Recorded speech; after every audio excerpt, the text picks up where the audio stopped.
Okay, so this is our guest speakers from the Well. And why don't we start with having, in good, clear, recordable voices, start with talking about your path in the profession and a little bit about yourself as a massage therapist. Okay, I can start. First of all, thanks for having us. It's nice to be here. I was just here on Monday and got a massage and it was amazing. I had a really nice time, so thank you. I've actually been fortunate enough to come in, I think 3 times this semester. Yeah. So that's been an awesome experience. It's been very fun to come in. My name is Melanie and I own the Well Co. in Hermantown. We have a location in Hermantown and we have a location in Beaver Bay. I went to school here at LSC in 2008. So we were on the other side of the building. It was a 2-semester program. I went to day school and night school. I transferred in between, so I got to experience both of them. I stumbled into massage school. I was signed up for the Surge Tech program, and then days before the semester started, someone said something about massage therapy, and I was like, I should do that. And I just switched in a moment, and then by Monday I'm enrolled in the massage therapy program rather than the Surge Tech program. And I knew that I always enjoyed doing massage and that I was good at it because I have very large, strong hands. And then for me, my dad got in an accident when I was young, and I would always work on him from the back of the van. We lived in Silver Bay, and I could rub his neck all the way from Silver Bay to Duluth. And he would share with me that that I actually helped him, where maybe not a lot of things were helping him. He couldn't do pain meds because it made him sick. That I was making a difference, and I was just a kid, so that was pretty profound. So then getting into the program, this industry has been I wouldn't pick a different industry ever, because this industry is there's so much growth and potential inside. Y'all are just laying down your foundation, and you get to go as high as you want from that, and you can do it individually, you can do it as a solo journey, you can go to all sorts of different kinds of schools to learn more and more. There's the spiritual element of it, that personally, that is my arena of love. That's where I draw purpose for me. Purpose and passion in what I do is that spiritual part. So it's been a really cool industry. I've often thought of people working outdoors. When I was married, I would imagine my husband working outdoors in a ditch as a pipe fitter, and it's raining and it's cold. And instead, I'm in this massage room that's ambionic, it smells amazing, it's warm, it's quiet, it's peaceful. This is a really good industry that you picked. It's financially lucrative. For us currently at the Well, we have people calling every single day that we have to turn away because we just don't have enough therapists. We don't have enough people to provide the kind of demand that's coming at us. I'll just say one last thing about building the business, and then I'll pass it on. But building the business has been a heart passion, and so everything, these people have been with me for many years. They've been with me since the beginning, and that is it's kind of a tribute to the purpose and the passion and the mission that we're on. Is we're all aligned in doing something really special for the people that come on our tables. We're interested in helping people heal, and we believe in at the Well, the vision is a place to heal, and we believe in wow service. So we're trying to create something super spectacular for you to come in and just we're trying to hit all your senses and give you something amazing so that you know where to come when it's time for you to heal again.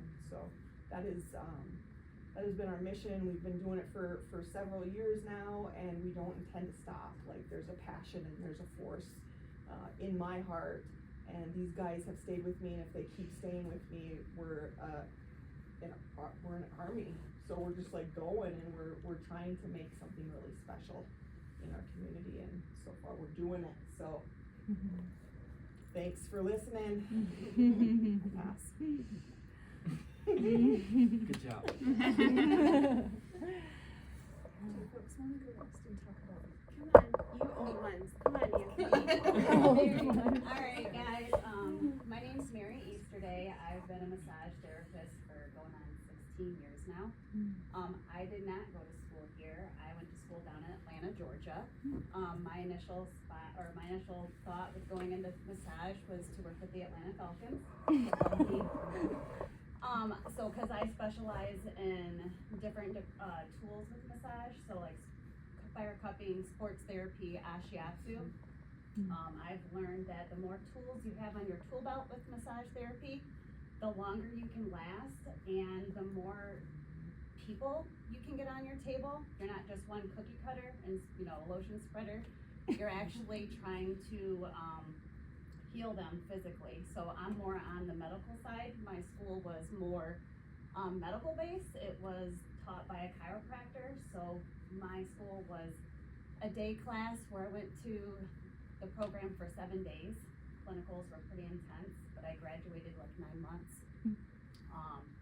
And there I did a lot of sports, a lot of clients that were in the NBA and NFL, and that's where I kind of branched into specializing, because working with clients like that are pretty big and I'm pretty tiny, so I could only last so long.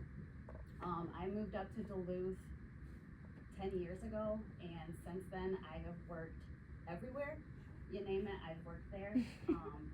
Massage Envy, Eagle's Nest, Essentia.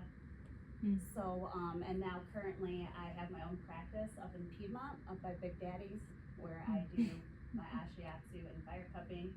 And now I'm working back at the Well. I actually started with Mel when we were in a tiny closet above the Color Lounge. And she kind of had this vision of opening up something bigger. And I've been with her, trickling behind ever since. And now I kind of teach continuing ed, because I think it's really important that once you get started in massage therapy, you try to specialize. Up here in Duluth, there is a lot of massage therapists, and the more you specialize, the more you stand out, the more you're gonna attract different clients. And I'll just be honest with you, working from different states, it's been kind of hard trying to stand out here in Duluth, being so many. So the more you specialize, the more you find your niche, or niche, whatever, you'll be able to prolong your career and then figure out, where you wanna go from there. With massage therapy, it's really great because you can work anywhere, not even just the United States. You can take it to where you're working in Canada, Mexico, Puerto Rico, or even in Europe.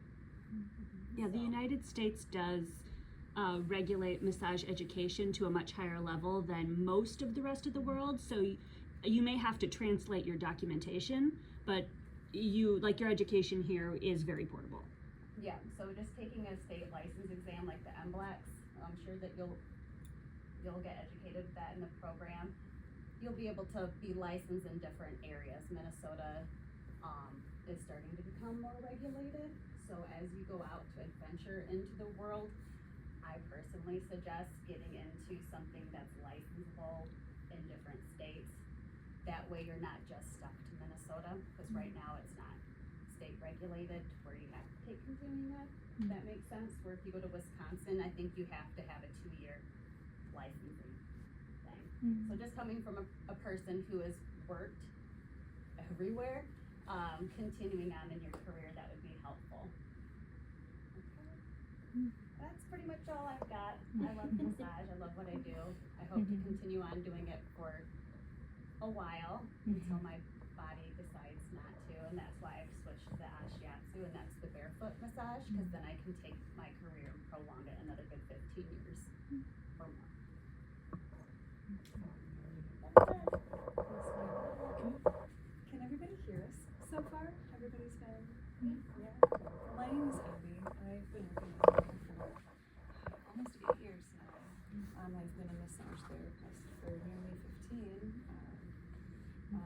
did a day and evening program in Rogers, Minnesota, at the Minnesota School of Business.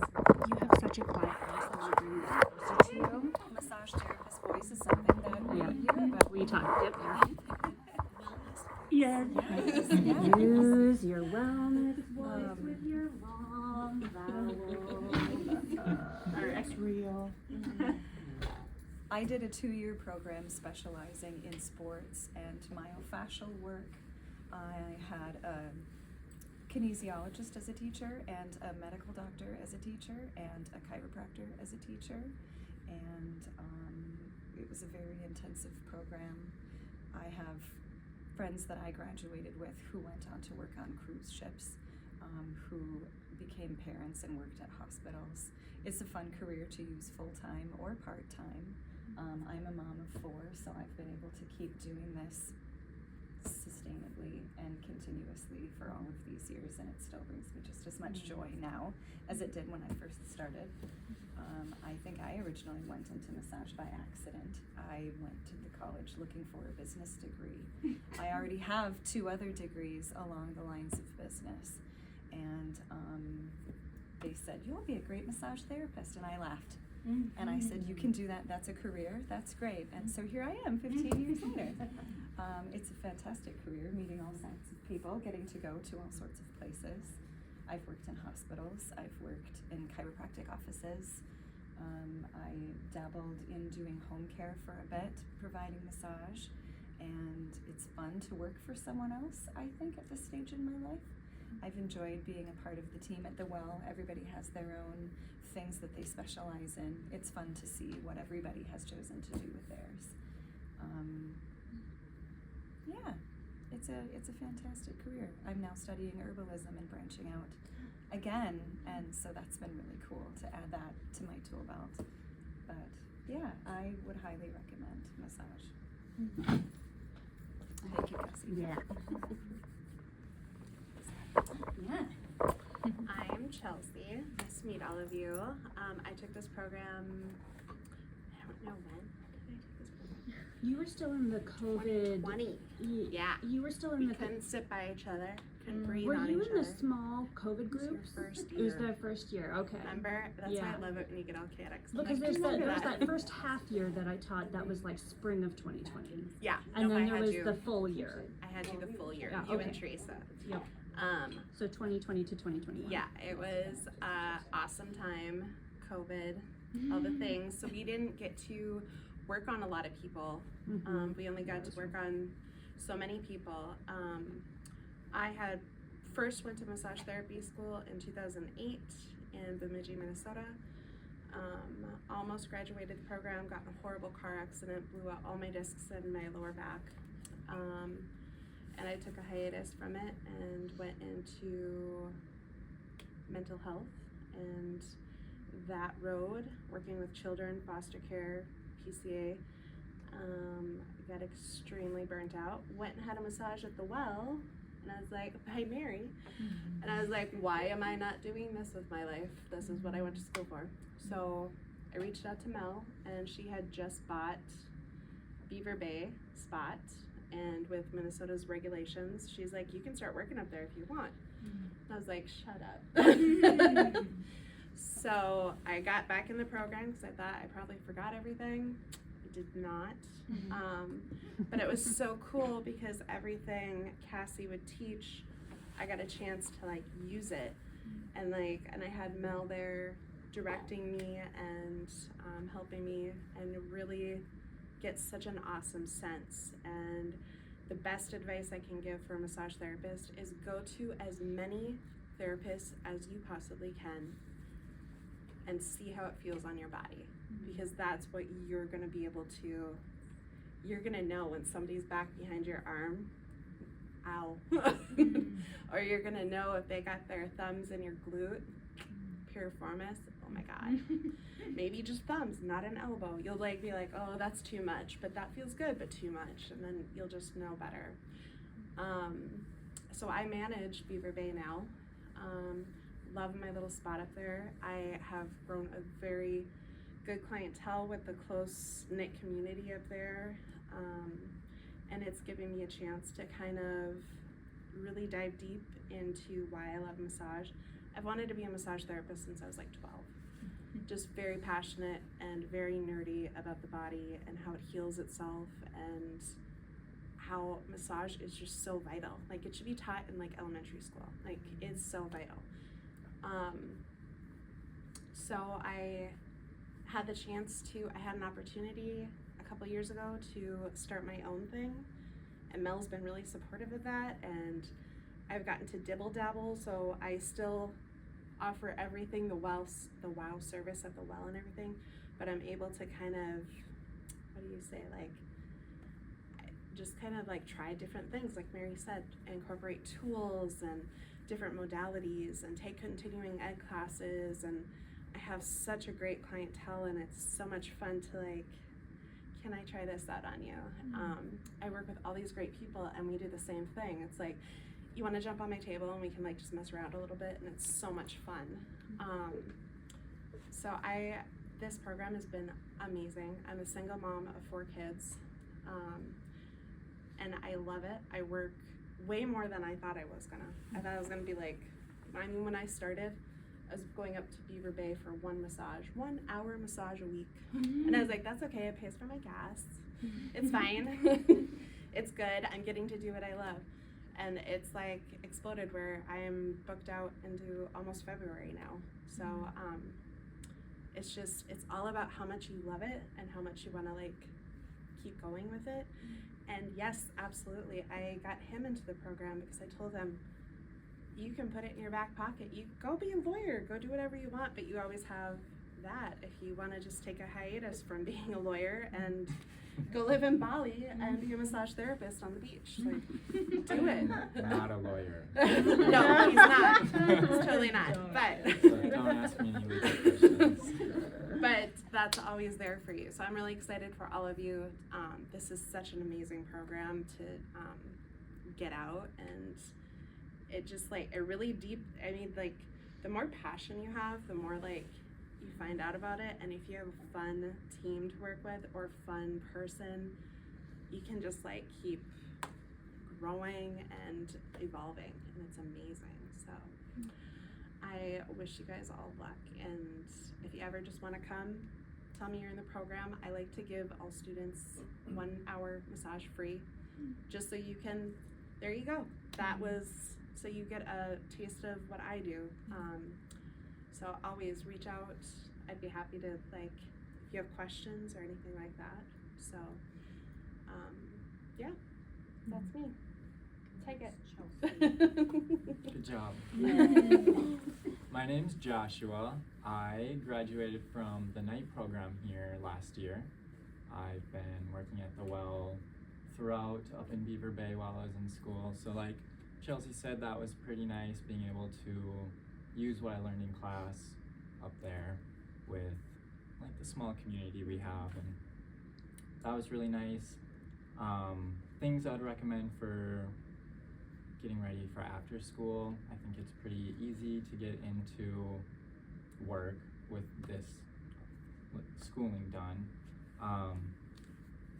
But I would get ready for your MBLEX. I think that's really important to have under your belt.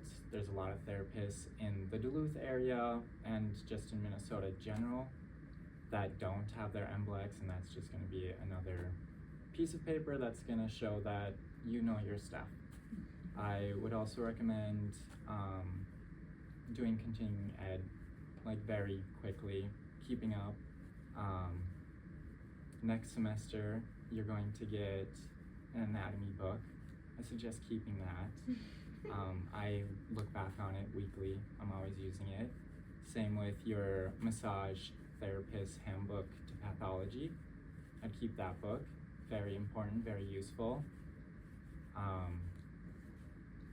Other than that, like Chelsea said, I would go see as many therapists as possible, branch out, talk to other therapists, get connected.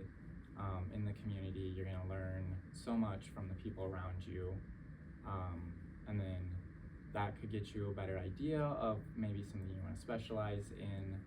I have also done Ashiatsu back in this past March, so I have that as well now. And I'm kind of focusing in more on like pain management with working mostly with fascial releases. So with that Ashiatsu training that I did, it was an in-depth training on Ashiatsu working with deep fascia. So a lot of the clients I see for that are for past injuries, and just a lot of pain management. A lot of it is low back, glute. That's what I see a lot. With that, I feel like I'm just rambling now, but There's so many things. there is so many things. That's- There's so many things. But it's beautiful work. It's amazing. I love seeing my clients. I love having my regulars coming in week to week. They're always a changed person after your session. So it's good to give to other people and know that you make a difference in a person's day and their week and the following days. But yeah, I think it's a really good profession. You have so many options, whether it's going to be more medical based, spiritual based, and there's so many people here in Duluth with all kinds of backgrounds. So once you get out and you start talking, you start showing up to events, you're gonna make connections, and that's when you start really getting more, like making it in the world. You get those connections, and everyone's super friendly in the community, so it's pretty easy to get along with everyone, learn from each other. We're not competing, we're growing together.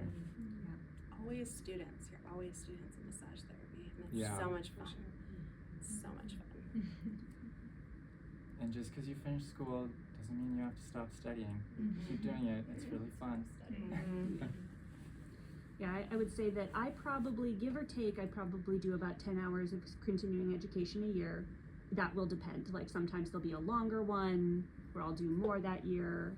And sometimes it'll be like, well, that year went fast. I didn't quite do as much as normal. But normally this is a profession where you definitely have access to and should be taking advantage of lots of continuing education. So, was there anything else, Joshua, that you? No, that's about it. All Unless right. you guys have questions. So yeah, let's open it up to questions. I have some things in my notes that I want to circle back to, but I want to make sure the students get the opportunity to ask however and whatever questions they have on their mind. Having now introduced all of our guests, what kind of questions do we have? I have a question. So, Mary, right? Yeah. You said you have your own place too, right, that you run? Yeah. Do you have clients that go between the well and you? That commit your own practice, or? No, I try to keep clients because I can do everything at my practice that I do at the well. What I love about the well is that it branched out into more of the spa side too, which I'm very familiar with when I worked at a spa in Atlanta. So it does like kind of give me a break from doing deep tissue and cupping and scraping all the time. But majority of my clients stay at one spot because I've worked literally everywhere in Duluth. I've had a lot of clients who've just found me through word of mouth, or they'll see me at different places and they'll book wherever it's convenient. I also have single parent 2 kids, so I try to work where I can and open up my schedule to accommodate my clients. Yeah. I opened up my own place was to really get started with Ashiatsu, and in my hopes open up a continuing ed school up here where I can start teaching Ashiatsu. That would be so nice. Yeah, I think that is going to be a game changer with saving your body and utilizing the big parts to really get in.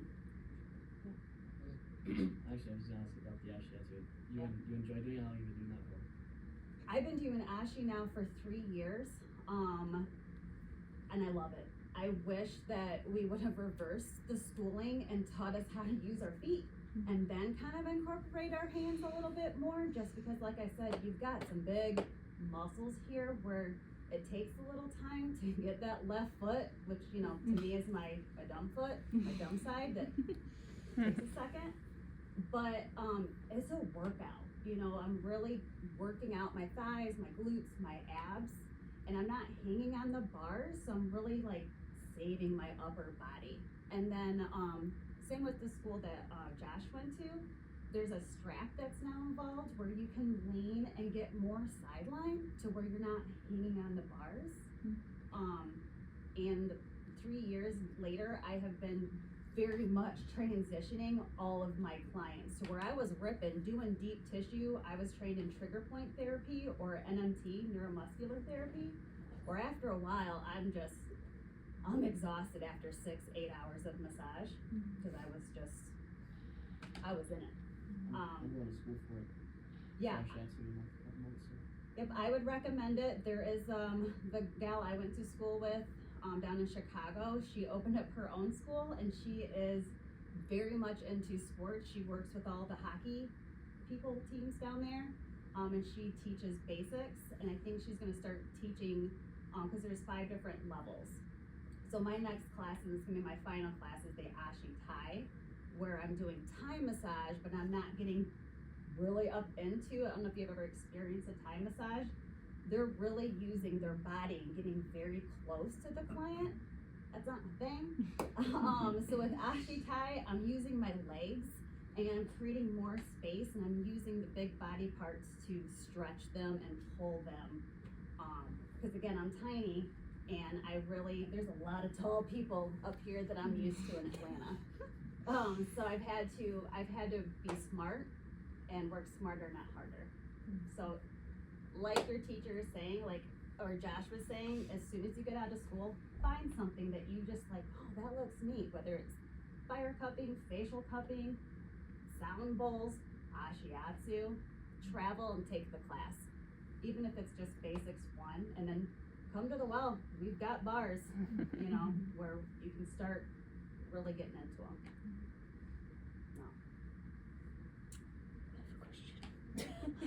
As far as people who have specific modalities that you use in a setting where you work at a place like the Well, like how exactly do you incorporate that? I mean, it sounds like you all obviously have done continuing education and probably have like certain modalities that you use more.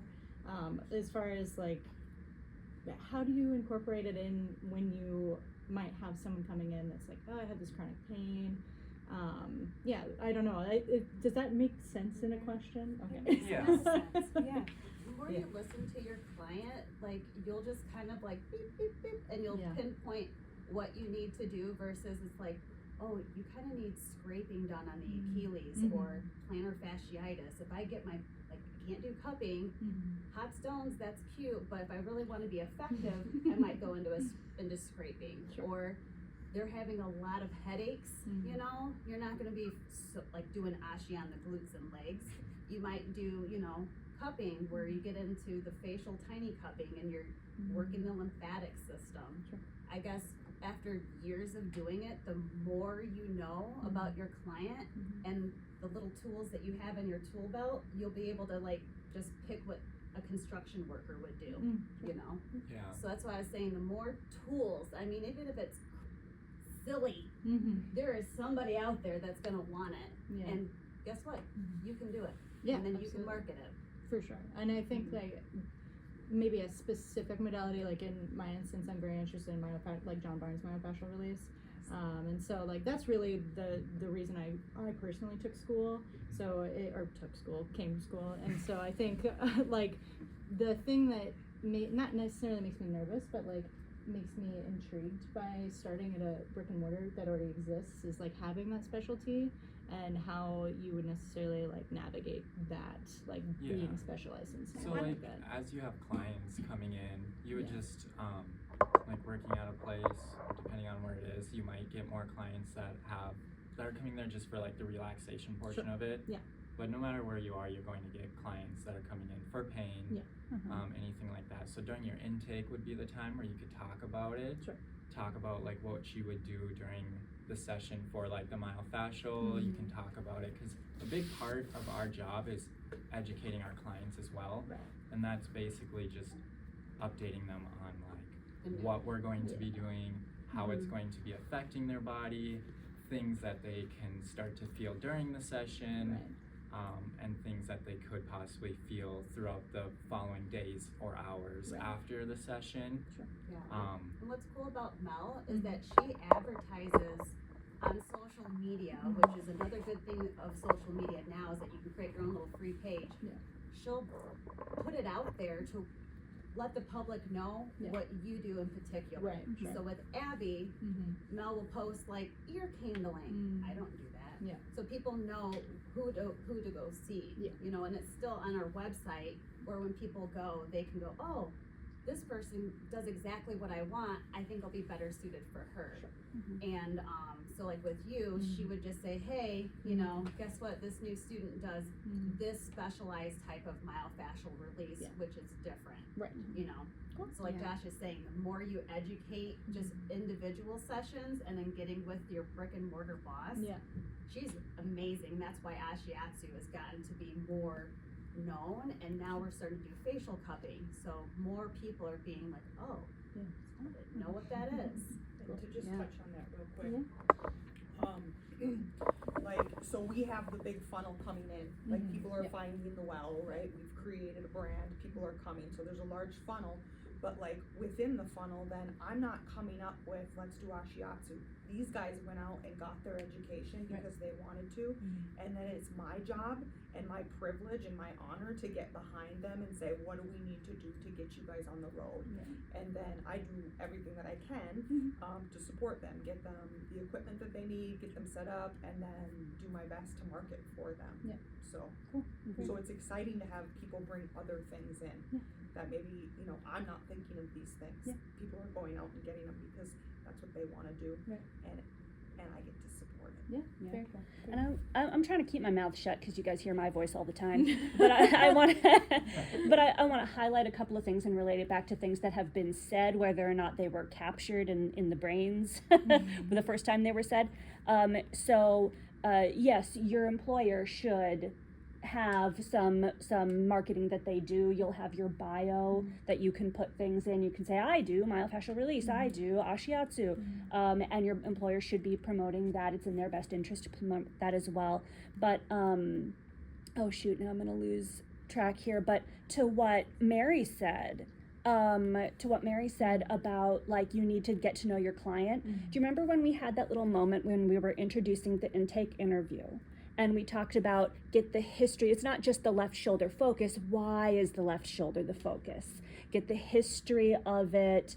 You have to be efficient with your time, but do a thorough intake. The more you know your client, the more you will be able to tailor that session to what they need. And Joshua said something too that I was gonna link back into things that we've talked about.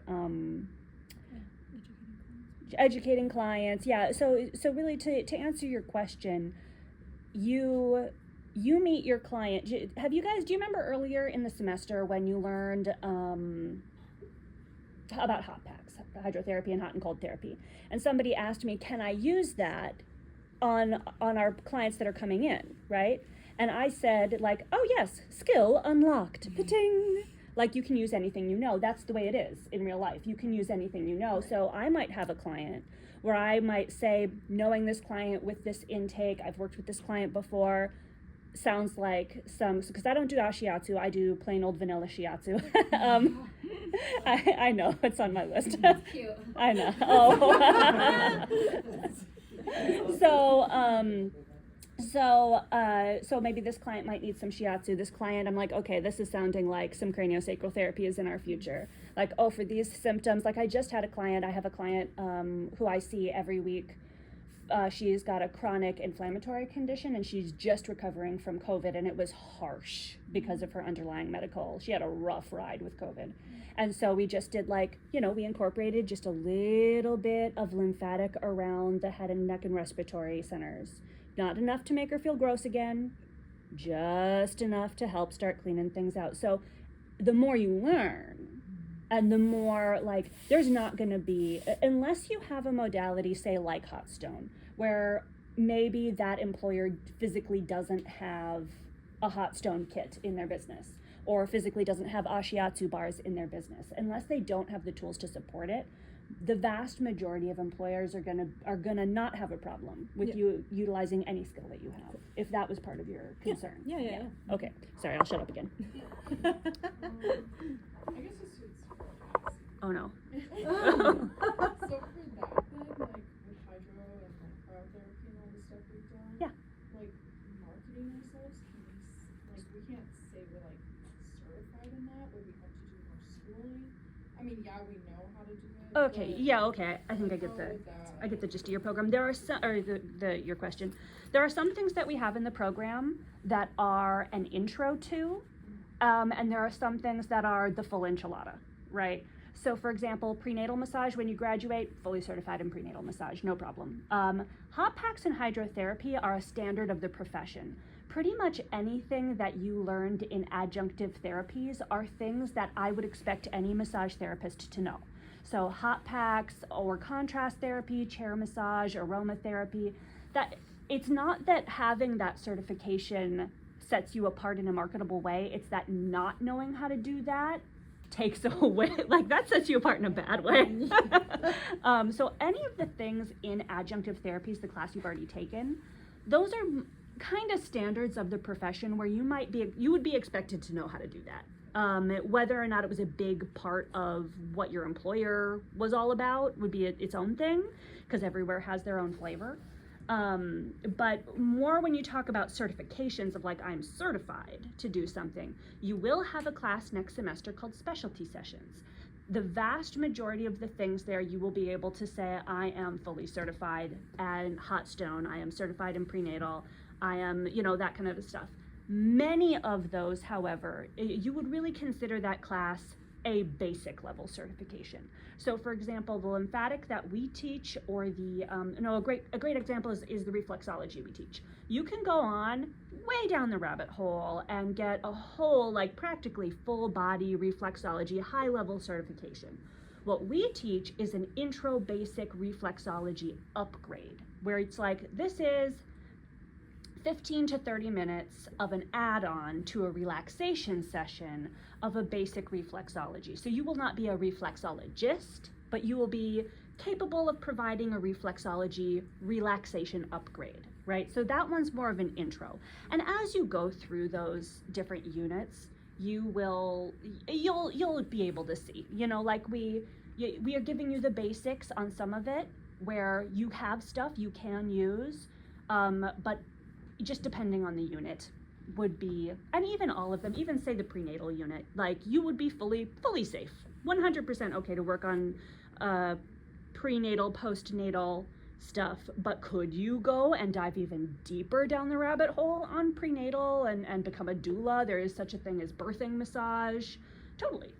But yeah, that's you will have a basic level of certification in everything covered in our specialty sessions class, and if one of them is something you really like, then there is the opportunity to go out and get a higher level of certification.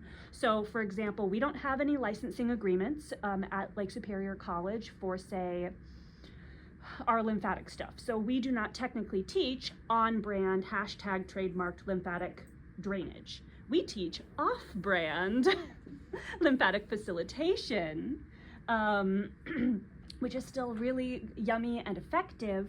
If you like it, there's more room to grow. And that's going to be the case of the whole thing. Like many of these therapists who have come in, just like them, I have worked with athletes. I have worked in, my thing is chronic pain, right? And there's just, even though we have our advanced therapeutic massage class, even though we have this program where you're here with me as your primary instructor, with other instructors coming in for the whole school year, I can't teach you everything that I know while you're here with me.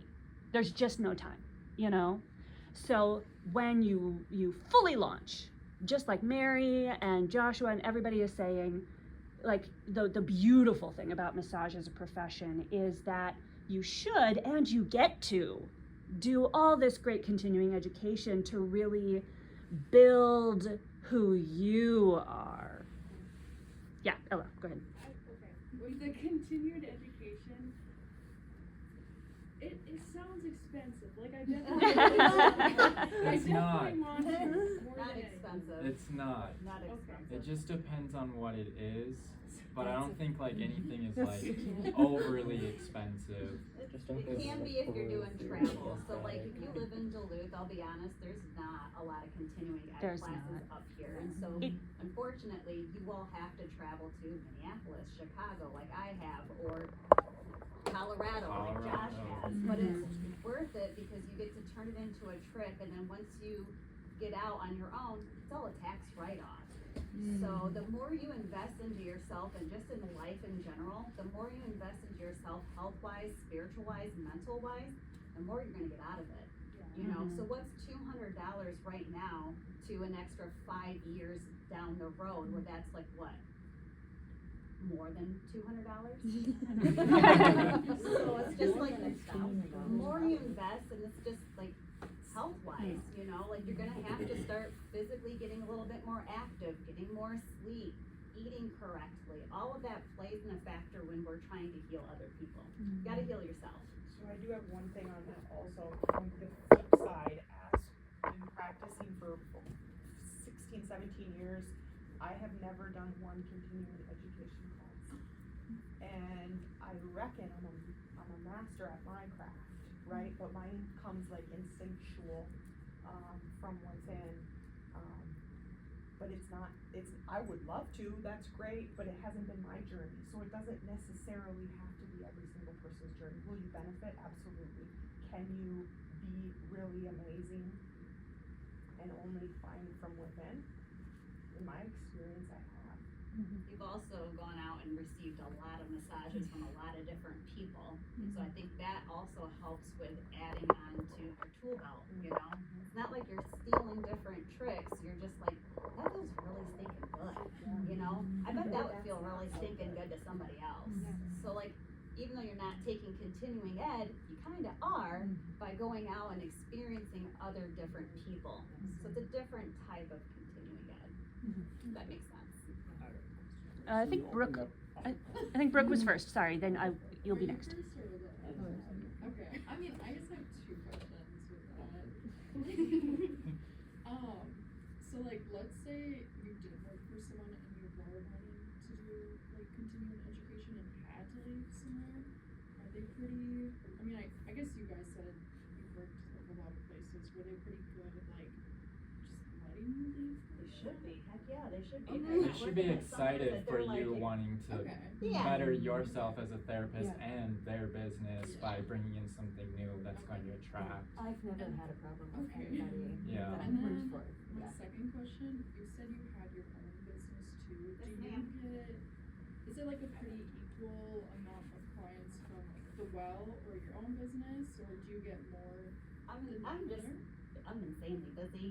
I have just built a practice because my theory is the more bodies I can touch, the more word of mouth can get out in Duluth. Because I don't advertise, I'm not into TikTok or social media. I'm into touching bodies, right? I only work 2 days. Okay, get your mind out together. I only work 2 days at the well right now because I do have a contract into my business and I'd like to financially be able to support my business, and I've had it for 2 years before coming back to Mel, because now she wants to start getting more into continuing education, teaching the therapists how to work smarter, not harder, and adding different things to the business, where as a solo person, it's lonely. You know, I talk to myself a lot, and I'm bored, and for doing this so long, I like working a part of a team. I like seeing people. I like seeing what they're doing. I like getting massages, because then I'm like, oh, I like that, you know? Or Josh is doing different things with Ashi, and I'm just like, wow, I've been doing this for 3 years. I want to do that. So it's just really great to be able, and I'm very, very fortunate, because there's a lot of places in the area that if you have your own business, it's a confidentiality, or it's a contract agreement where you can't. you know, it's a violation of some sort. I can speak to that because there was a new legislation that came through just really quick, and I promise I'll be better about shutting my mouth. So recently, now true straight up non-compete clauses are no longer legal, and everywhere that I know of has eliminated them. That's good. 'Cause They're yeah. back in the day, you couldn't work like 10, 20 miles. So like when I was at Right. Endy, when that was here, Mm-hmm. and I got accepted to work at Essentia, which to me back then is kind of like, well, Yeah. a dream job working at a hospital. Not- I had to quit, you know, because then I had to just, okay, I'm all into Essentia, you know. Yeah, so non-compete clauses are now illegal because, well, they're now illegal because they were dumb, and so every employer that I know of, I don't know everyone, but every employer that I know of has now properly so eliminated them. However, it is still considered best practice not to poach. Yeah. So if you get a client who comes, let's say there's a client who comes to the well because they looked up the well, Yep. right? And they're in town and they go see Mary or Chelsea who have their own private practices. If that client came from the well, then Chelsea's not going to be like, come and see me over at my private practice where I'll get all that money. So poaching's still bad. Yeah, poaching's bad morally, you know. In Duluth, again, it's a small town. Word gets around. I will say that when I get calls all the time for my business because I'm pretty much the only massage therapist in 2 harbors. There's not too many people. I bring a lot of business to Mel, or I bring, you know, because they're like, oh, we want couples massage. That's something huge that the well brings that I don't bring. I'm just me. But also, my clients like me. So I can refer them. I refer them to everybody. And like, I am not in competition with anybody. But if my clients want to see me, I make it work. Well, I'm going to be here. Yeah. So if you want to come see me there, but I'll be here or wherever you want. So Yeah, just like They Chelsea, just it's follow on the you. days that you work. So if you're working at the well Monday and Tuesday and a client's like, I want to come on a Tuesday, well, you're going to have to come see me at the well. Or if I'm at my office Wednesday, Thursday, Friday, you're going to have to come see me at my office. I don't do the spa upgrades that the well does, you know. So again, just asking your client what works best. But for me personally, it's my time schedule. My time is very important to me. So you only come on the days that I'm open. that's a huge thing. All of you should learn boundaries. Yeah. Time. All right, Adam, I think you had a question and I. I guess I'd like a couple kind of, but, you know, There's a quick one. I just, cause you were mentioning, like the learning, extended learning is like not super expensive. Like, do you remember how much exactly yours, like Ashiatsu training was? Or like basics anyways? Yeah. So my basics was expensive. I went to Chicago. There was no other schooling closer to me, but I love Chicago. So it was worth it, and it was all 100% tax write-off. The Basics 1 program down there, I believe, is $500-600. The same program is in Minneapolis, and it's a 3-day course. You could go and come back, or, you know, Airbnb it with a group of people that want to go. That's not too, that's not too. And I think she's doing like $100 discount. Yeah. It's $500, but still, I mean, there is continuing ed classes online for $10. You know, $20. Yeah. And depending on who you party up with, whether it's ABMP or AMTA, like they will often have free get online for their members. Yep. So. Yep. The most expensive for Ashiatsu is going to be Basics 1, and I think at that time was $700 for me, but it's gotten cheaper the more people that teach it. That sounds about, That's- about around the ballpark of what I'm. I think Center for Barefoot's around the same It price. was $750 for me for Maybe that it's class. $750 for basics, yeah. and then 2 is $500. 2 was 500, Yeah, same with and me. then I did a hot ashi, which was $250.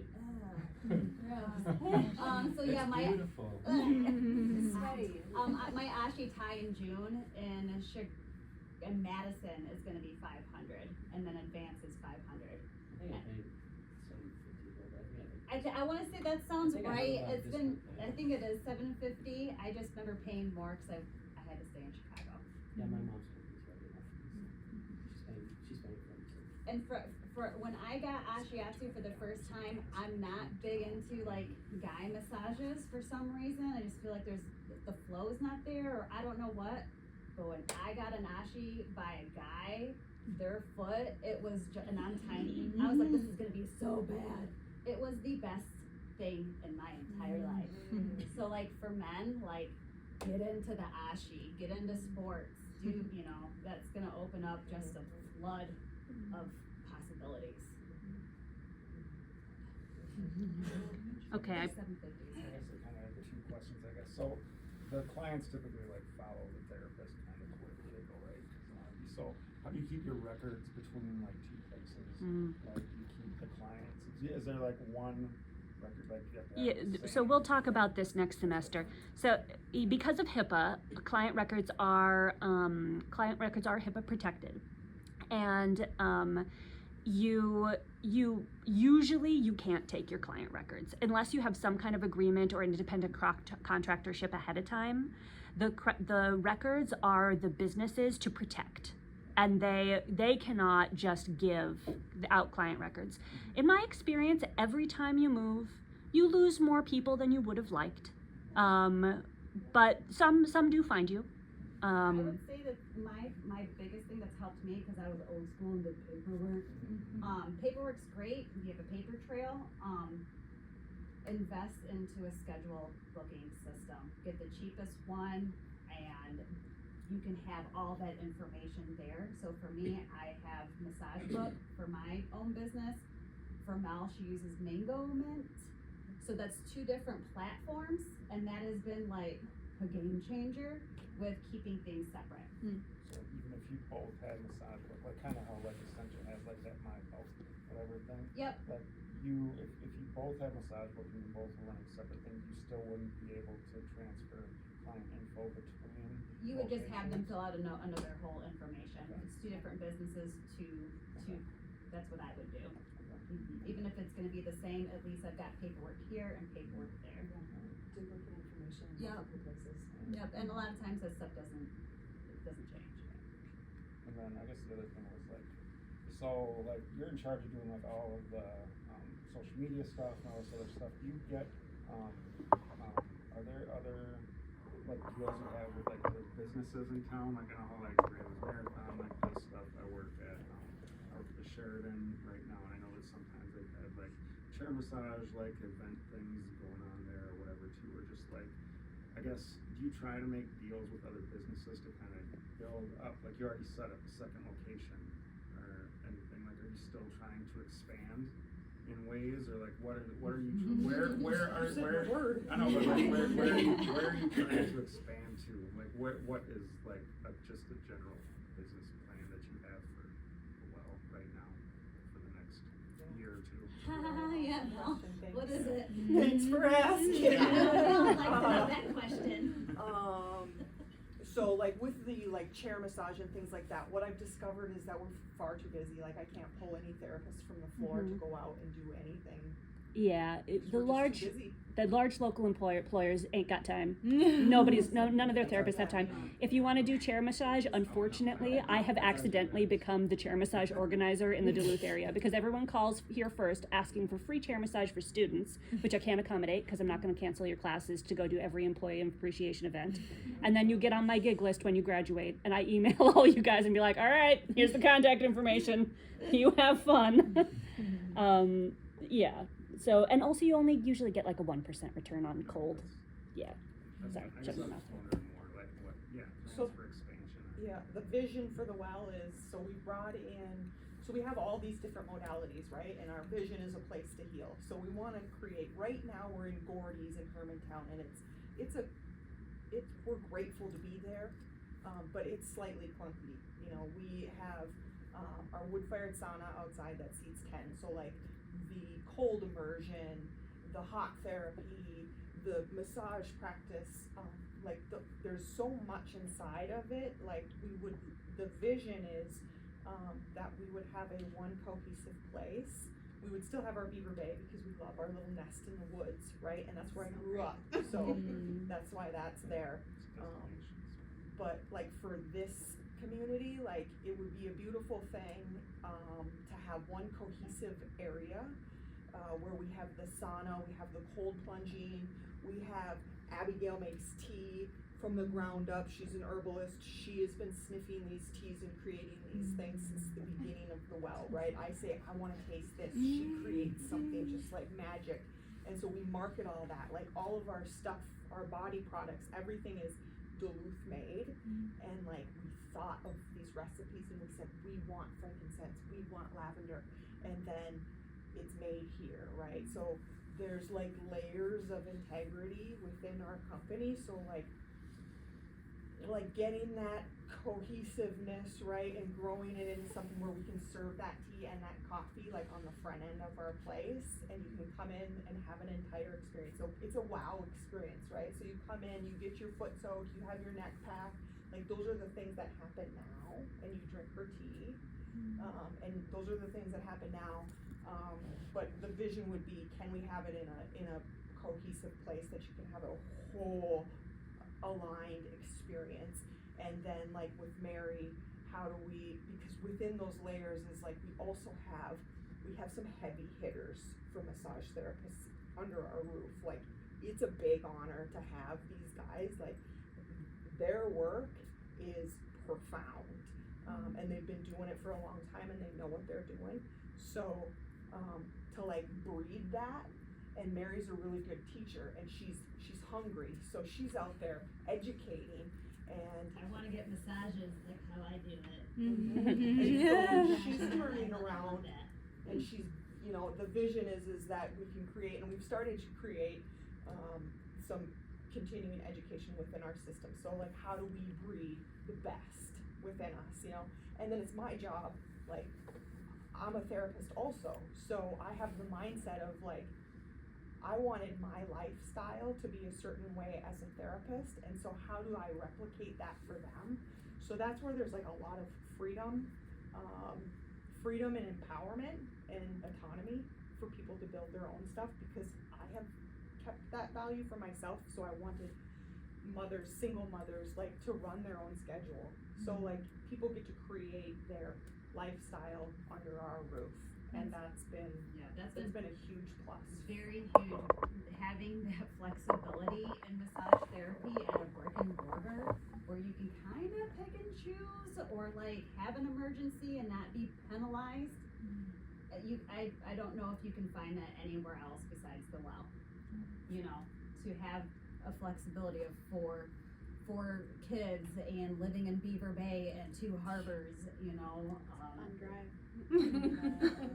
Yeah, or being able to go to Colorado to take continuing ed and say, hey, next week I'm not gonna be in, or it's to have that complete control. It's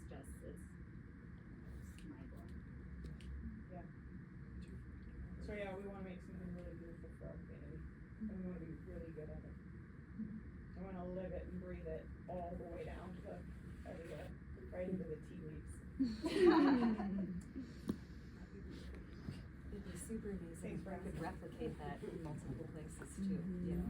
So as like a newer massage therapist, I feel like I might wanna kinda ease into things. Is there like a minimum number of hours that you have to work at most massage places? Yeah, most massage places, yeah. But not the well? No, if you have a minimum of 3 hours and that's all you can dedicate, just Mel's like, thank you. Thank you.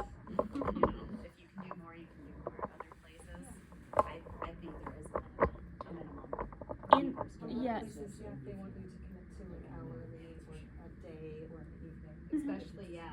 Especially as newbies, for me personally, it was like you had to work evenings and weekends until you were done. The amount of and then you're like, oh, okay, I really want Yeah. Yeah, so I would say that the amount of flexibility that any given business has is based on the number of treatment rooms they have. And that's what it comes down to, is like, you take the Well and also Infinity, they have, I think, you guys have like 9 treatment rooms or 7 treatment rooms? 8. You have 8? Okay, Yes. somewhere in there. The Infinity is really similar. Therefore, they have more flexibility in the hours they can offer.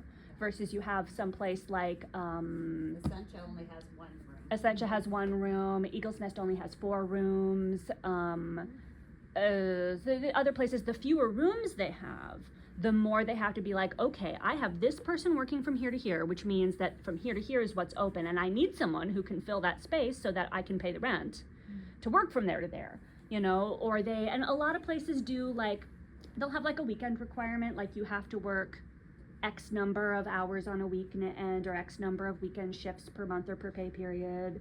And the flexibility aspect often comes down to, I think Infinity and the Well have the reputation for having the most flexible schedules because they have the most, and it really comes down to they have the most treatment rooms. So they can afford to be flexible. Places with fewer treatment rooms, they got the openings they have are what they have. If you want to work there, you're going to have to work Tuesday night because that's when the room's open, you know? So that's kind of where that comes in. However, I will say, as your instructor who loves you, that that when you first start, they should offer you an entrance ramp. Even if they do require at least 2 shifts a week and every other weekend or something like that, they should offer you fewer shifts or shorter shifts when you first start as an entrance ramp into your stuff. And everywhere that I know of does that these days in town. Or tell me and I'll yell at them. They will by the time I'm done with them. Sorry, I'll shut up again. Yeah, I talk a lot all day. I'm just used to it. I think it's really important, like, for all of us. There's a particular amount of massages that I want to do, that I am, like, spiritually, mentally, physically fit to do. And beyond that, then my product is going way down, right? Mary can do a lot different. You know? Actually, all of these guys can do a lot. You know, and so everybody's different. Some people like to come in for one Friday morning.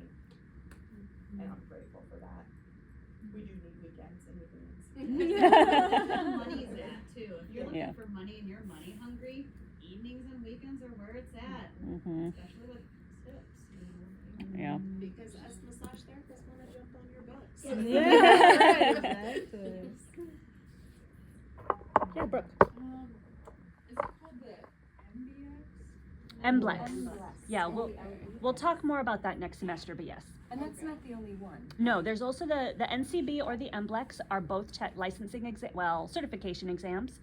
And for most states, you must take at least one of them. My recommendation is the MBLEX. The NCB TMB is a board exam. It is not intended for new grads. It's intended for someone who's been working a couple of years. And the questions on it are more, It was intense. yeah, they're more like the nitty gritties of judgment, you know. It's a little bit more, whereas MBLEX is intended to be an entry level licensing exam. But you could, if you feel like you got your stuff, you could go straight for the NCB. They don't stop you. The NCB, They'll take your money. That one's for if you want to be a teacher too, right? Most schools do prefer that you take that, but it just depends on what school. Okay. Most massage schools are small standalone schools. This one happens to be a state college. Okay. And so we have more strict requirements for hiring. Okay. But it just depends if you want to. I mean, it's best, I guess, if you want clout, then yeah, the NCB. But I would recommend starting with the MBLEX. That's what I'm all about. Yeah. Chelsea definitely. You can take it with me in the spring. Yeah, Totally I took gonna. an NCB. I Yeah, took it no. 2 years after I graduated. No. Failed it No. before. Just like the MLX. I want to take it right after school. That thing is insanely hard. It costs a lot of money. Hire a tutor. Listen to her. Yes. The I gotta go to do my clients, so Okay. it's nice talking with y'all. All right, it has now been just over 1 hour. Do we need a potty break, or do we want to? I don't know how long you guys were planning on staying. I was hoping for about an hour to an hour and a half, but I don't want to impinge on your time. I have to leave by 1:30, but You can go 1:30? I can Can stay a little bit. I can stay as long as. Okay, gotcha. Yeah. Do we have any other questions? Yeah, go for it. So yeah, what's the pay like then? Like, is it by per massage? Is there a percentage that you gotta pay for the? We haven't covered any of this yet. I would say, like, Yeah. So in general, in massage, it is a commission-based field. So you will not be paid hourly, you will be paid per client. That's everywhere. It's just, how does that commission structure work? That's the thing that varies depending on where you are. Yeah, because when I be looking online and stuff too for something, like oh, whatever per hour, and I'm like, that doesn't make any sense that they'd be doing it for an hour, they'd just be sitting around all day, you know what I mean, without any clients. I worked in a chiropractic office doing massage for about 6 years and was paid $17 an hour regardless of how many clients I saw. They were 15-minute blocks working on people before they got an adjustment. It was kind of sustainable, but still $17 an hour. Yeah. That would For be just below working your industry ass off. standard. Yeah. No. There you go.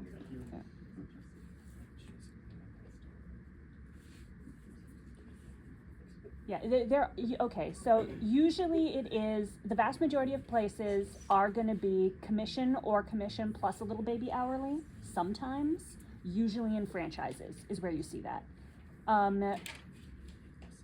The question is usually, is the commission a percentage of what the client pays, or is it a dollar value per session? So some places will be like $35 for every 1 hour of massage you do, or some places will be like, you know, X percentage of whatever the client paid. That would be the most normal in my experience. And I'll say, speaking from working for yourself, you have to split everything into threes to pay tax. So it's kind of nice working for somebody else that handles all that stuff. And then when you have to, not to say to detract you from working for yourself or anything like that, but it's really nice. It's been really nice for me working for the Well, and like I tell Mel all the time, I'm like, thank you, because this is horrible. I don't like paperwork, I don't like taxes, I don't like all that. So thank you. I'm just gonna show up. Good You job, handle that, yeah. babe. Very cool. Alright, I'm gonna peek at what we got here. So what do these percentages usually average out to in a yearly income? In my experience in Duluth, you can expect to be making on tax-wise about, give or take, with some wiggle room, about $10,000 per year per day a week that you work and are fully booked. So if someone works 2 days a week, a full shift that they are fully booked regularly, they would be making $20,000 from their massage income. Give or take. Now you get outside of Duluth, prices go down in small towns. And it also is gonna really vary at the venue you're at because tips vary. Like a more bougie venue is gonna get higher tips. It's just the way it is. A full day would be an 8-hour day then. Not necessarily. In terms of massage hours, so for example, it's pretty normal for places to do like, this varies a lot. Yeah, this is the one that varies. Because you might get booked 2 hour, and you're like, okay, I'm done after that. Or you could get 460s or something. So it like really varies. Between 4 and 6 hours of massage, depending on the person, is normal. I have known people who could do 25 hours of massage a week. They are cyborgs in my personal opinion. I am happiest at like I find like a heck of a lot more than 16 hours a week of massage, and I really start to feel it. And I gotta start maybe cutting back or really, really diving into my self-care and receiving massage.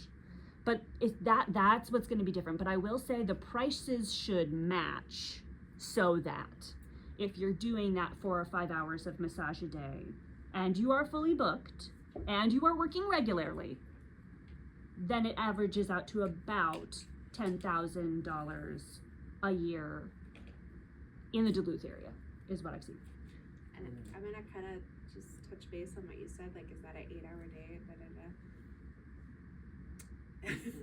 So you really got to figure out how many massages, because like if I come to Duluth and I have 4 or 5 massages booked, that is like a good probably 10-hour day for me, because I gotta clean my room, I gotta laundry, sanitizing your room, all the things. So it really turns into like a full day. So you're gonna really have to find your niche on how much you can give, so you don't feel completely out of it, because then you're not being able to deliver what you really can deliver.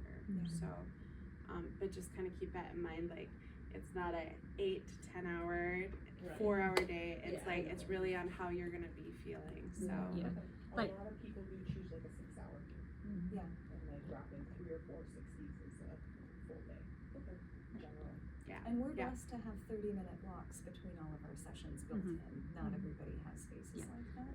So a long day still is a long day, but at least we have, Yeah. reading space, snack space. Yeah, places that are owned by massage therapists are more likely to have flexible or a large buffer between sessions, like 30 minutes. Places that are not owned by massage therapists, like it's a franchise, or maybe you're at a sports place, or you're in a spa and a hair salon, that's where you see really large turnaround times, really short turnaround times. So for example, when I worked at Lifetime Fitness down in like Maple Grove or whatever, it was clients on the hour. I came in at, my first client was at 9, then 10, then 11, and then a 30-minute break, and then 12:30, 1:30, 2:30, and until I went home.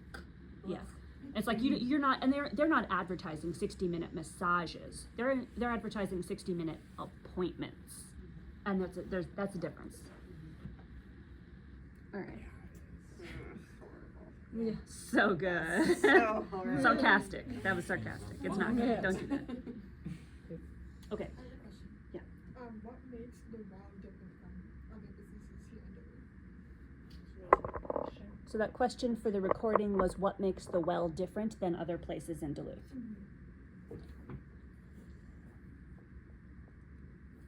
I'll try to sense. I mean, I could tell you all the things I think, but I will tell you one thing is my heart is deeply invested. And I care a lot about the product going all the way through. The product is the person and their wellness. I think Mel gives a really awesome job of letting us be us. Like, she does offer some really cool clothes, all that, but we don't really have a dress code. If you like to work barefoot, work barefoot. If you like to wear shoes, wear shoes. If you like to, however you want to be, if you like to show up, you know, and need your time, she gives you that. She gives you so much freedom to like really find your own way of doing it, and then she supports you 100%. So it's really nice. I've tried a couple different places in town, and I didn't really jam with them because I had to wear a certain outfit, and I had to and I only had this much space, and I had just so much anxiety. So when I have that space to just I'm gonna be barefoot today because I'm just having an anxiety attack, my feet are sweating, or I don't know, or I need to wear shoes today because my back is hurting. It's I have that opportunity to work how I feel that day. So it's pretty awesome being supported and just being yourself. So you're able to give your all. So thank you for that. Working barefoot might be the best thing about the job, to be honest. It is. Gotta let the dogs free. Yeah, let them. I have another question, and whoever wants to jump on it, maybe a favorite client experience, transformational thing that you've experienced. Okay. So I am also trained in John Barnes' myofascial technique, Cool. and saw a client for many years who had many heart surgeries, starting from a very young point in their life up until adulthood, transplants. There was so much restrictions, adhesions, things, and it was really fun. We worked together every week and then every other week for a consistent year, and watching a client be able to go from this to be able to go like this was really cool. To be able to see physical improvements, it was really wild. Super cool. Yeah, I have a lot of experience. I have a lot of too. I've had It's just so, weird things too. gosh, it fill your cup so Yeah. much. I Just like how you said that. Josh has this really awesome client. She's kind of seen all of us, but I mean, he's with all of his modalities, he's making amazing progress, and it's so fun. That's the client For I'm all of most us. proud of, for Yeah. sure, because she has had the most pain relief she has had since being here in Duluth, where she goes pain-free for up to 4 days now before coming in to the next week. Nice. And just being able to like see that effect on people and see the physical change in their mobility, their gait, and their all around just like vibe and energy. Everything changes when you get the pain to settle a bit, and it's really nice to see. And that kind of thing can happen no matter where you work, because all clients are people. All people have health histories. I have seen focused on chronic pain my entire career, and I have worked in every type of establishment that you can work as a massage therapist, from like a premier salon and spa type thing all the way through basically anything. You will get pain management clients at every establishment. That's just the way it is. And you can, I'm gonna speak, you can take the most thoroughest intake, And then you start. and then you start working on them, and they're like, oh yeah, my pacemaker. And Yeah. you're like, Yeah. so that's a thing, That is- okay. that's definitely What is They're like, that? these plates and screws. you yeah, can they're tap like, out. oh, I forgot I'm missing a whole muscle right there. They took that out, and you're like, okay. Yeah. Had a Do client. you want to explain the scar that runs halfway across your body? This is a new tattoo. This is a new tattoo. Okay. Yesterday, and here you are. Yeah, chronic. Had a client one time. Chronic. She's like headaches every day. Chronic headaches. Everything's terrible. You know, and she had like this super. I will say it's a plot point that she was wearing this fluffy fashion scarf, and she's like headaches every day. And I'm like, okay, what's the history of that? Well, they started blah blah blah years ago. I've tried lots of stuff for it. I'm like, and that's basically all she gave me. And I'm like, okay, well, great, let's get started. Came back into the room with her undressed on the table, massive surgical scars on the front of her neck. And I was like, so tell me about this surgery, which was not on your intake form. Well, I was in so much pain that I had a surgeon down in Florida remove my scalenes on the left side. And I'm like, what? Okay. Nothing about it on the intake form. Good times. It's always fun what people remember to say, and then Yeah, what like, is oh. this actually. Yeah. So be prepared for that, because that's fun. You start working on somebody and you're like, so we can't work on this. So I can do my best to do this, but just so you know, I can't work around that pacemaker. Why? I just forget it's there. Okay. I think the saddest client I ever had, I had to turn them down and send them away because they had just done radiation the day before. And I was like, oh baby, I can't touch you for this many hours.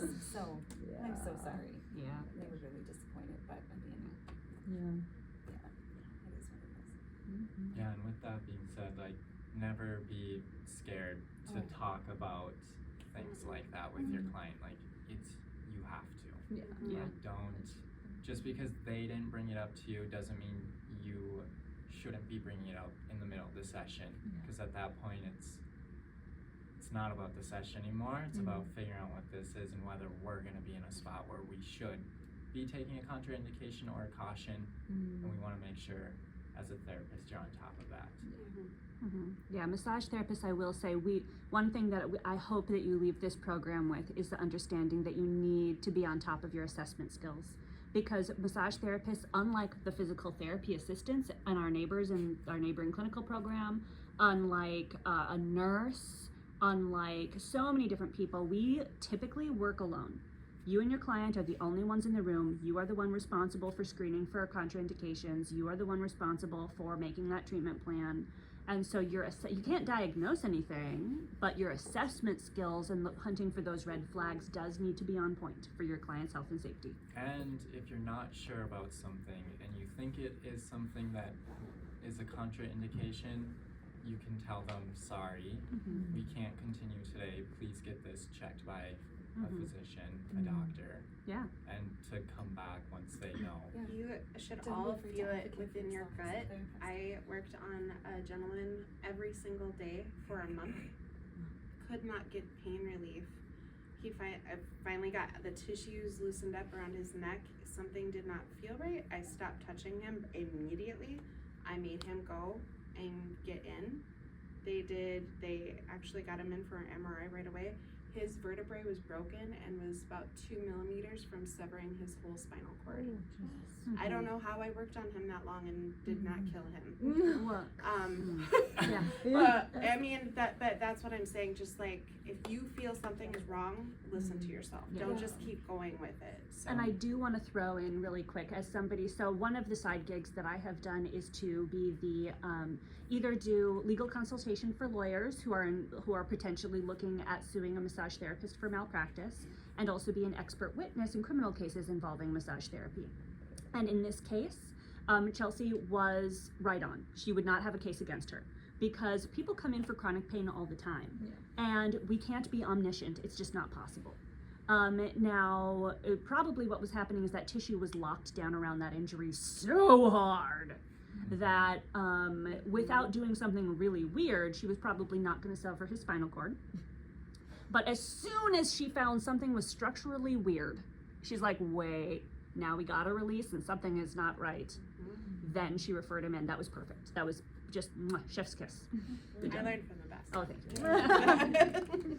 I have had a similar case as Chelsea as well, where I had a client coming in for hip pain. And so usually when I have clients that are coming in, my first session, if it's my first time seeing them and they're coming in with chronic pain, I still want to do a full body to do a full assessment over the whole body. And I explain that to them, and most people are very okay with that. Because I like to do that to be able to come up with a better treatment plan going forward for them. But she was coming in with this hip pain, so I got all of her history with her physical therapy, her doctor's appointments, just verbally from her through intake. But after I think it was our third session, she was asking me what muscles that I think are targeting it, because after our first session, I was like, I want you to get scans done. I want them to physically look at this, because it's not feeling right, but the massage was still bringing in relief for her pain, and there wasn't anything structurally that felt different, but she still went in and got the scans, and then she actually emailed me and was like, yo, thank you. So this is what up, I have to get a complete hip replacement. And I was like, okay, well, I'm glad we figured it out, because her, I can't do that.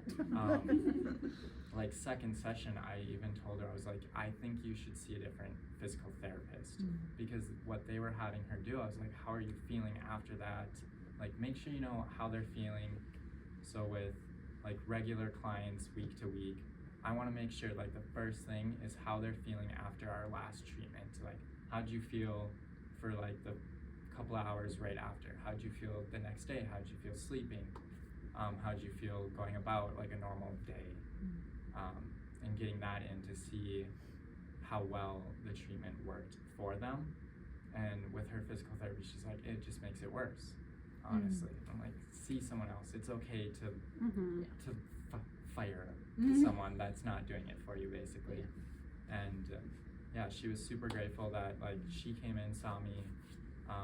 I told her my opinions and like told her like next steps to do, like things to do to try to get a better understanding of what was going on in that hip. So lots of things. I think one of the biggest things that I picked up from school was referring people out to a medical professional when there's a lot of unknowns. Because most of the time with chronic pains, you're going to be able to feel what's going on, what's causing it. And sometimes you're going to be confused. And you're going to say, I think you should go in. That's so validating for you to say that. I just said that like last week. It's like, good, I'm glad it worked. It's not just.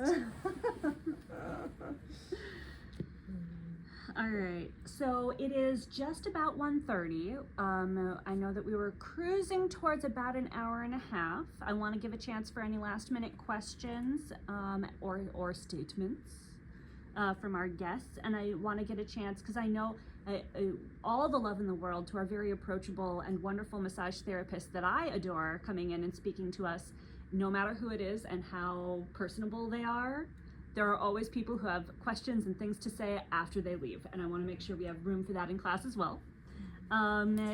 But are there any last minute things that you guys want to ask them? Yes, I saw Ella first. Sweet. Okay, so this is a little off topic. You mentioned it a while ago with your herbs and stuff. I was wondering if you like went to school for that? Not originally. We were doing a service where we wanted the clients to feel comfortable coming in. How can we create a space that fosters relaxation, that fosters those feelings of ease? We would do like a foot soak. We would set up clients with something warm to drink or something cool to drink. And I looked at what we were serving and I said, like, ew, there's so many like chemicals in this and like a whole bunch of different preservatives. Like, we could do better than that. She said, well, you should do that. And I said, I don't know how to do that. So I started doing some research and realized that we can in fact do that. We got a cottage license from the government, and so now we're super legit. We're able to do super. these things. I know. So we do like loose leaf herb things, and I've crafted 6 to 8 different blends. We are right now working on new wellness blend where it's going to target more like rest and relaxation, making sure that the right things are in the right combinations, because I want people to just be able to drink a cup of tea and not have to worry about contraindications or, blood pressure, any health concerns that we might have. But yeah, it's been kind of a cool journey. I've been studying for almost 2 years now. It's a 4-year program. Been doing it kind of on my own, online, but then there are times where I'm gonna have to travel to the actual college in Colorado. But yeah, it's been a neat journey. Yeah, cause like me personally, I wanted that to be my next step after I'm like settled. So There are lots of really good programs, kind of and they're not in exciting Minnesota. But there are good programs that you can find. The internet is a lovely place to start researching, and Cassie's a wonderful person to ask for information about lots of different things. Oh, thank you. Yeah.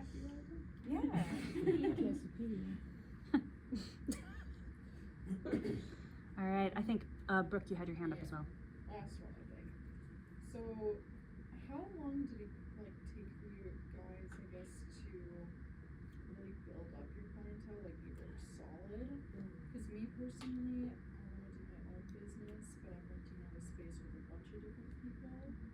But yeah, just potential business on myself. I was just like a little worried about that, coming right out of school and like hoping to get a solid ground. I think I it guess depends on how good are you, like, if you're good, they're gonna come back. And they're gonna tell their friends, and their friends are gonna come, and it's gonna happen rapidly. And then you're gonna be super solid, and they won't let you go. Back in the day, they would say about 5 years before massage could be your only job. That's not the case anymore. The desire for massage has increased faster than the number of massage therapists. So if you started as an employee, you could have full books right away. And I do recommend that students try at least 6 months or a year of being an employee before they open their first business, because it helps you round out your session and get good experience,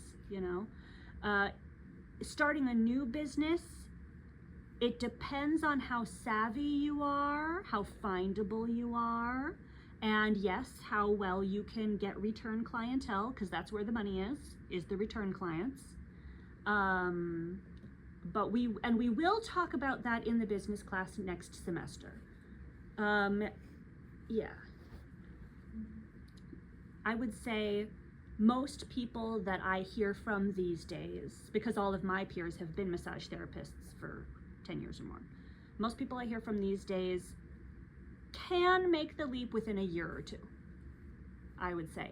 There are obviously people who don't invest in marketing, and then, they're not findable and don't have the easy of a time. Yeah, Malachi. I was just gonna say, I feel like it's not super crazy to say that once you get like people that return you have like one in massage. I feel like you have almost one of the most loyal clientele bases to yourself out of any profession, I would say.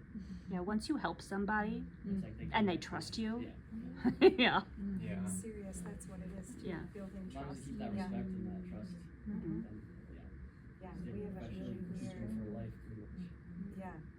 Yeah, because we deal with people and their bodies and their self-image and their life and their quality of life, way different and almost like, I don't know if intimate is the right word, I'd say but yes. like, Intimate adjacent, for yeah, sure. in just such a more involved way than so many other professions. Like, no matter how much you talk to your hairstylist, it doesn't impact your life the way bodywork does. No matter how much you need dental work, you don't trust your dentist the way you trust your massage therapist. All right. Any last minute? Any other questions? Okay, and then we have 3 of our guests left. Our other 2 had to slip away. But for our guests, one thing that has come up, it came up more in the beginning of the session.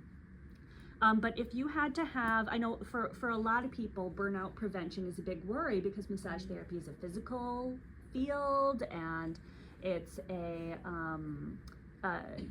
can be emotionally very involved. So if you each had like one, just the acorn version takeaway in terms of burnout prevention, career longevity, and feeling fulfilled in your life and in your career, what would be your big takeaway? And we've got somebody here who's been practicing 16 years, practicing for like a year or 2.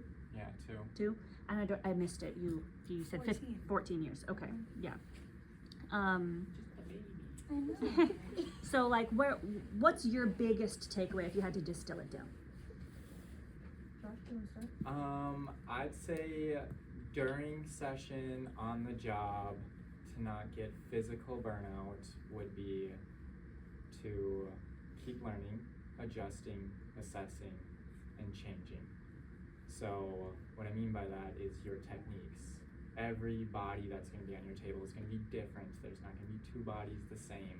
Change up your session. You're not going to do everything the same for everyone else. Some people are going to be dense, concrete blocks on your table. Do not be going in there and trying to give them the best relief ever with your thumbs and your fingers. You want to go in a little bit more broad, save your body a little bit. And I think just the more bodies you touch, you'll start to realize that. And you'll try to find different ways to go about certain techniques or certain strokes. If something's hurting, find a different way to approach that. Don't be going in the same way. Like, I do not use the routine that you learn in school. Nobody does. At all. The routine is a teaching tool, you guys. Like, if Yeah. I haven't said it before, the routine is a teaching tool. You don't use a routine in real life. It gets you comfortable with like touching another person on your body, but you can't do that every session, every day. You'll destroy your body. So there's plenty of different ways of using arms, forearms, elbow. You can use your feet, get trained. That's really nice. Most of the time I just get to like sit back like this in a strap and like stretch out my arms. So I love having an ashi like in the middle of the day. Get to stretch out the arms for an hour or 2. Yeah, that's my little tip.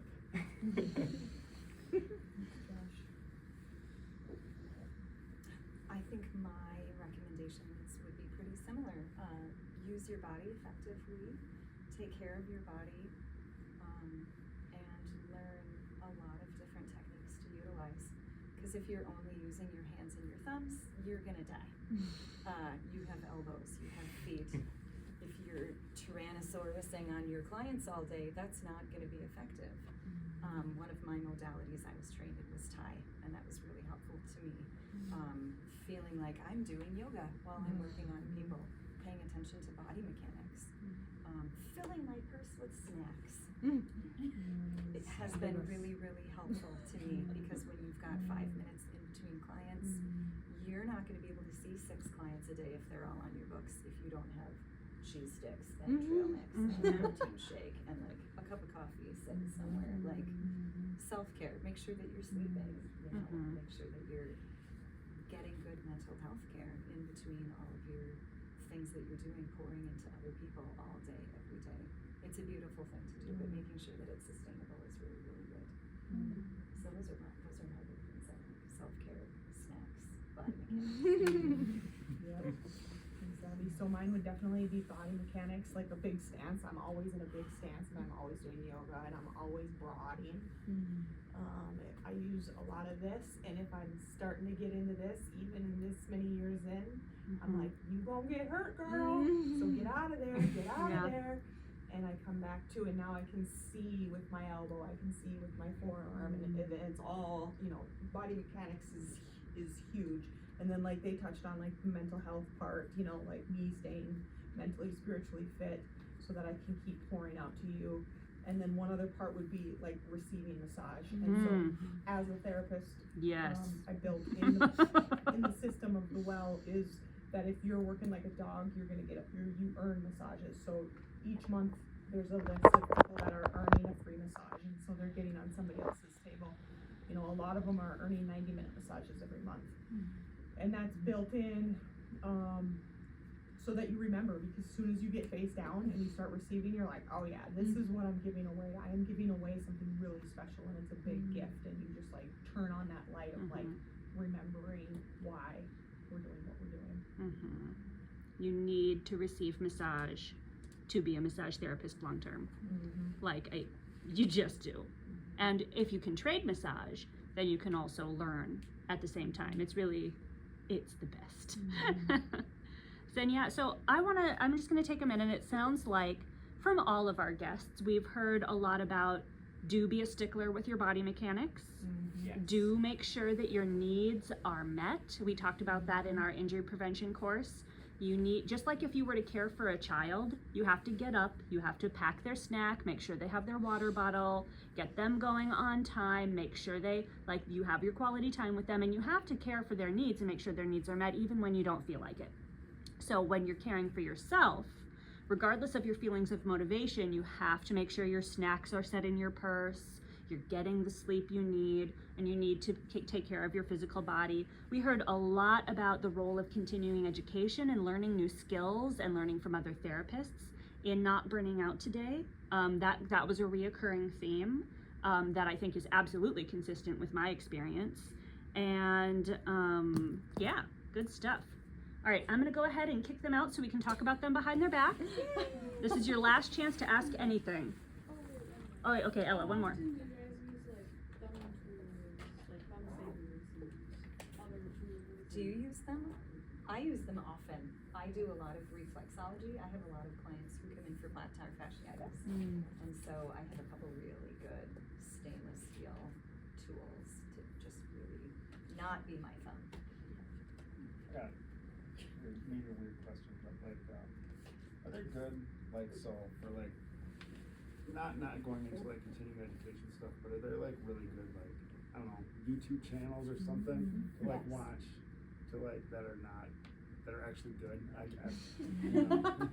Like just to like There's kind of a lot of build good like YouTube channels based on like issues within the body that show anatomy, and you'll find quite a bit of like myofascial videos as well, but there's not going to be anything that's going to teach you a modality via YouTube, but it's going to help you learn more about things you already know a little bit about, and it'll just kind of further your education on that.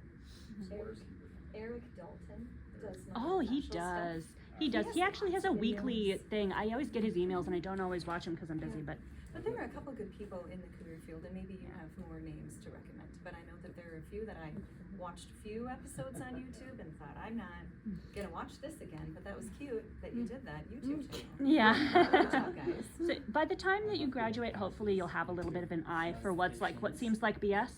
But yeah, no, good stuff. Speaking to speak more towards tools, if you want to use tools, some therapists are really big into tool using and some don't like it at all. And I think that if you want to use tools, you do have to do a little bit of a tool tour, because we could have a hand that's the same measurements tip to palm and side to side, but still have proportions that are completely different. So one thumb sleeve I might love, and Abby might be like, that does not fit my thumb, I hate it. You know, or like the T-bar ones, not all T-bar massage tools are created equal. Some of them are weird, you guys. Like I love me a good T-bar, but it actually has to be more of an L, and it has to be, the stem needs to be shorter for me to use it, you know. So It's a little bit of an S. That can also be really helpful. yep, we've got some S ones in the drawer. But yeah, you gotta, if you want to use tools, you just gotta practice with them to gain your palpation skills through the tool, and you gotta find one that's a good fit for your hand. Yeah. Where do you usually get your tools? There are a bunch of different websites that sell massage specific things. Massage Warehouse is one. You can find some on Amazon. I like to joke and say I don't think Jeff Bezos needs any more. But like there are lots of different places that you can find really good tools. Talking to other therapists in the field and finding out which ones they like the best. Some continuing education schools also offer supporting tools to go with their modality. Like some of the T-bars that we have. So I have a whole crew of T-bars in the miscellaneous drawer that I purchased from the place that I got my medical massage certification. But there's also, I mean, it's all over the place. It's a very wide field is the thing. It's a very wide profession. You can go deep and you can go wide, and there's a lot of different providers, so. All right, we're now at an hour 40. I'm gonna go ahead and wrap up this recording. Thank you so much for coming in, you guys. Thank you so much for getting